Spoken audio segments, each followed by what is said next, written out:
Welcome to the main podcast. Look, right in. Let's talk about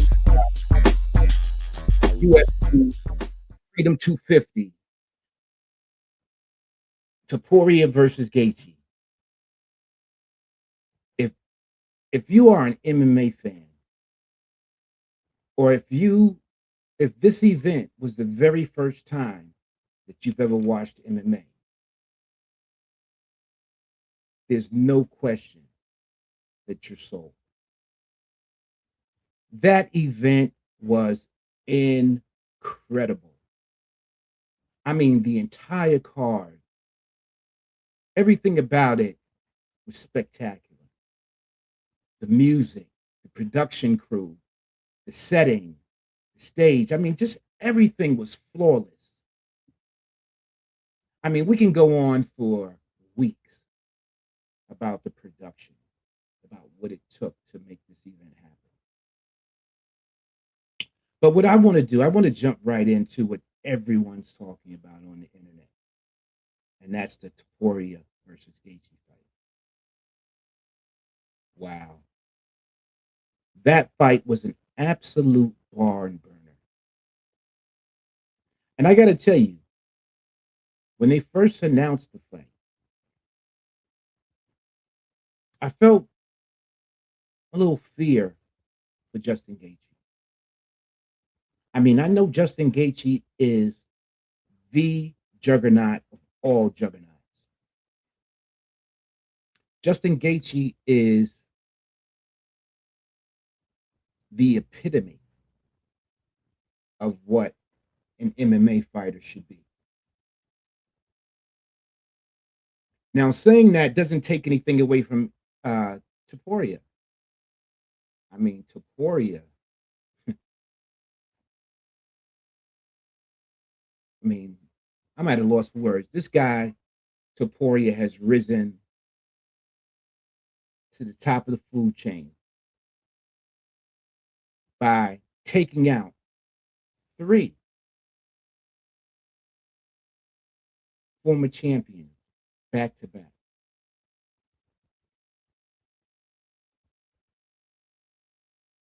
I mean, no one can argue. Topuria got a knuckle game. No question about it. But so does Gaethje. It's different, but if not more violent, equally as violent. And we got a chance to see that. So let's talk about round 1. No, as a matter of fact, let's go back to the buildup of the fight.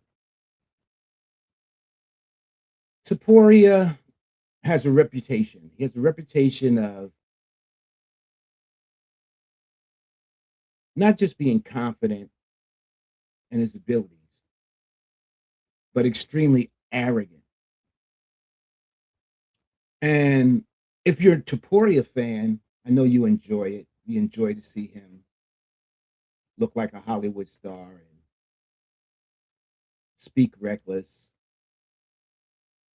But if you are a MMA fan, a true MMA fan, then you probably wanted his arrogance to catch up with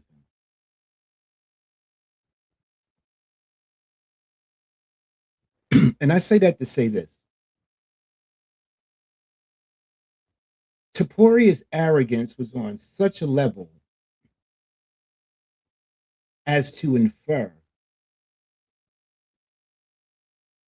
that all the other fighters in the UFC were beneath him,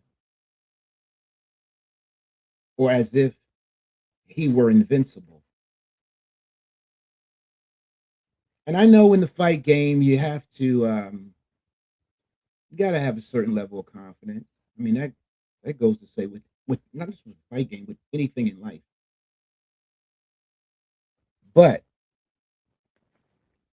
when you take it as far as to where you're overlooking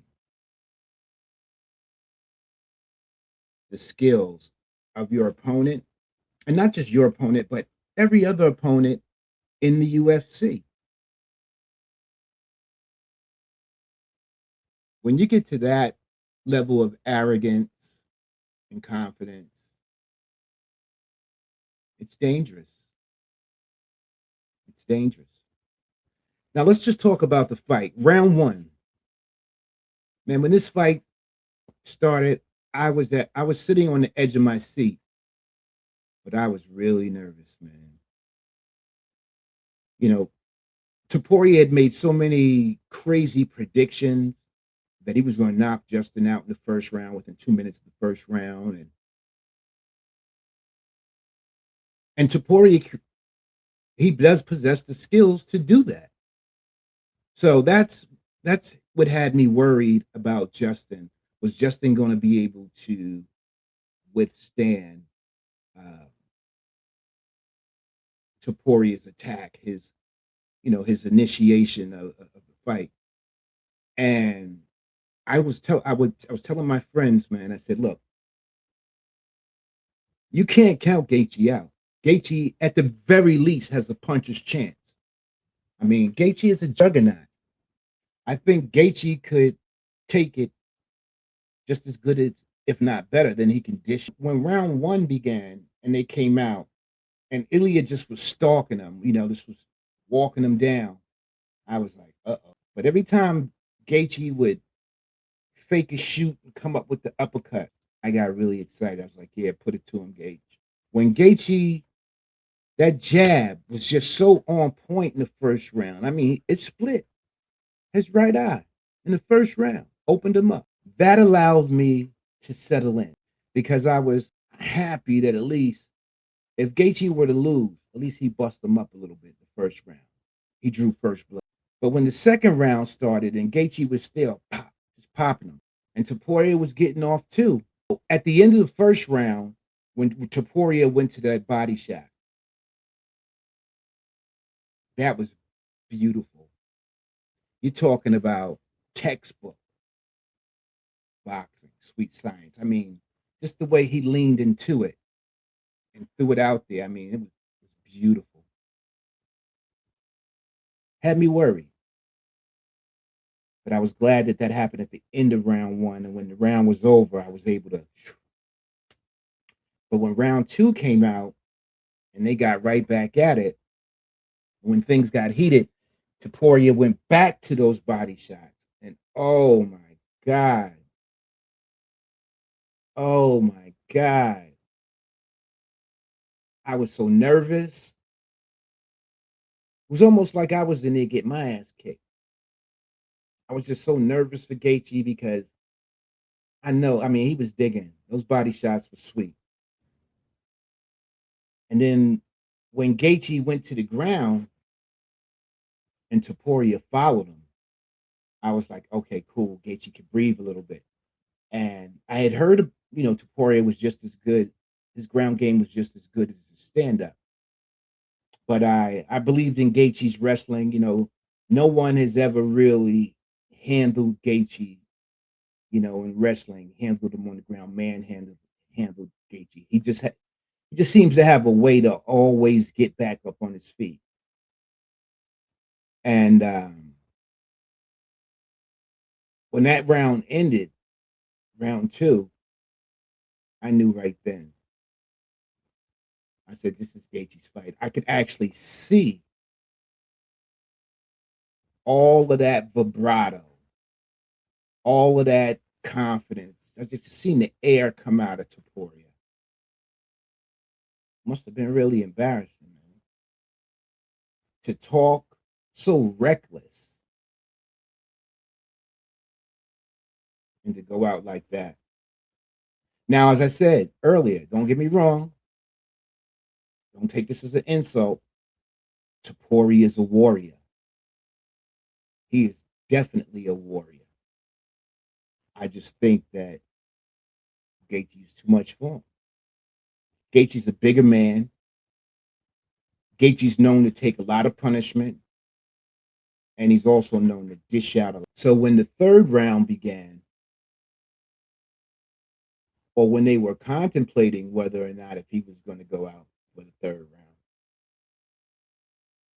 what was really strange is that everyone in MMA knows if you still want to fight, the last thing you say or something that you never say is I can't see. So in my opinion, after the second round, Topuria won it out.